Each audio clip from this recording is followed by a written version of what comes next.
seja bem-vindo, muito obrigado por acessar o nosso canal. A palavra de hoje baseia-se no Salmo de número 40. Este salmo trata de uma oração por livramento que apresenta em seu corpo diversas atividades que marcam a verdadeira adoração ao Senhor. Longe daquela religiosidade popular e intuitiva, esse salmo apresenta atividades presentes na verdadeira religião, ou seja, no relacionamento entre o homem salvo e o Deus Salvador. Davi, uma vez se vendo liberto de algum perigo, e nunca era apenas de um só, mas sempre de muitos, ele enaltece de forma muito sublime a graça de Deus. E diante da providência divina, a qual se estende a toda a raça humana, ele protesta que se devotará totalmente ao serviço de Deus e define, em termos breves, de que maneira Deus deve ser servido e honrado. Em seguida, ele se volta uma vez mais ao exercício de ações de graças e celebra os louvores do Eterno, recitando muitos de seus gloriosos e poderosos feitos. Finalmente, depois de haver se queixado de seus inimigos, ele conclui o salmo com uma nova oração. Algumas lições para a nossa vida prática. Primeira, aprendemos que Deus retarda o tempo da resposta às nossas petições algumas vezes, mas não devemos desfalecer o coração, devemos ser pacientes, embora Deus não se apresse em nos socorrer.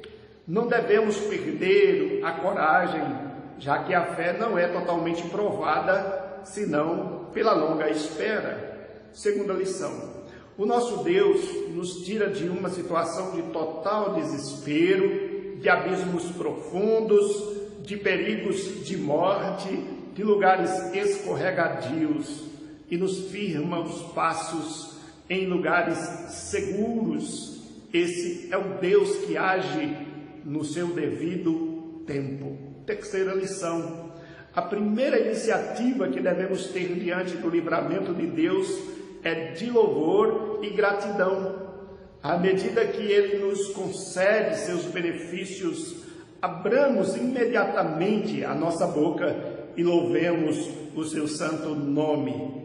Ele usa o termo novo cântico no sentido de raro e não no sentido ordinário, uma vez que a forma de seu livramento foi singular e digna de eterna memória.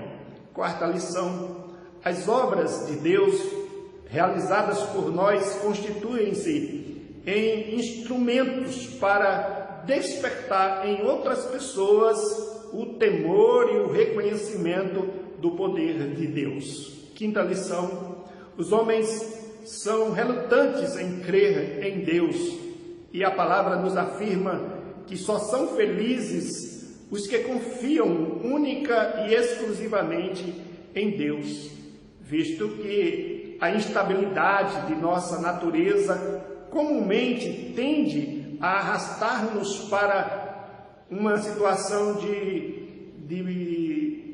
desânimo, e visto que todos nós, de nossa própria inclinação, nos nutrimos de ilusões, somos tentados por infindáveis maus exemplos a desvanecermos.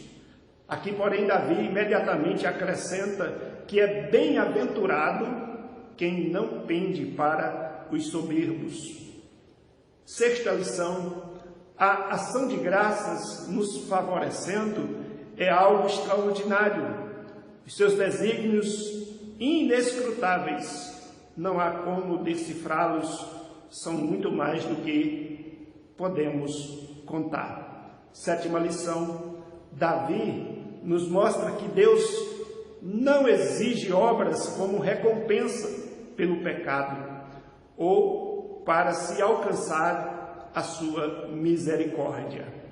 Nos impressiona o fato de Deus requerer do homem tão somente o reconhecimento em gratidão por toda a sua bondade. Para isso, o próprio Deus abre os nossos ouvidos. 8ª lição. A verdadeira obediência se distingue de uma constrangedora e escrava sujeição.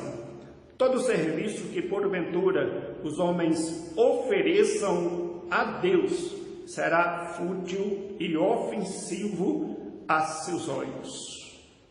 A não ser, querido, que seja em gratidão e reconhecimento por sua bondade. Este oferecimento por si mesmo não é de nenhum valor, a menos que seja feito espontaneamente para que a glória de Deus seja revelada. 9ª lição. Deus tem tudo a nosso respeito em seus registros. Como um general registra os nomes de seus soldados para que possa saber o seu número exato. E como um diretor que escreve os nomes dos seus alunos em um livro de registro, assim Deus escreveu os nomes de seus filhos no livro da vida para que pudesse retê-los debaixo do jugo de sua própria disciplina. 10ª lição. A posição de servo de Deus serve para que possamos alcançar a graça e proclamar as boas novas aos homens perdidos. 11ª lição.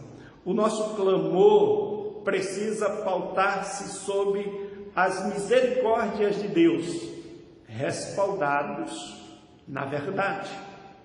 12º lugar, ou 12ª lição. A condição de todo homem é de total depravação e que esse estado de queda tem o poder de desfalecer o coração.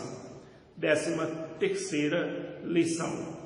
Na nossa oração devemos clamar para que Deus trate com aqueles que são levantados como instrumentos de sofrimento em nossas vidas. Nossas tribulações advêm de 2 fontes. A primeira, externa, aqueles inimigos que tentam nos frustrar, nos abater. E a segunda, dos nossos próprios pecados. 14ª lição. Em nossa condição de pobreza, seja ela qual for, o Senhor cuida de nós. Ele é o nosso amparo e o nosso libertador. Concluindo, ao apresentar a Deus sua pecaminosidade e imperfeição, Davi abre mão de tentar obter qualquer vantagem de Deus que se baseasse nos seus próprios méritos. Ele se posta como um pecador que nada merece, humilhado em sua condição, e assim suplica ao Senhor que Ele tenha compaixão. Essa é a atitude correta daquele que verdadeiramente deseja adorar ao Senhor como servo, que sabe ser ele mesmo um homem limitado e pecador diante de um Senhor que ocupa a posição de onipotência e de santidade.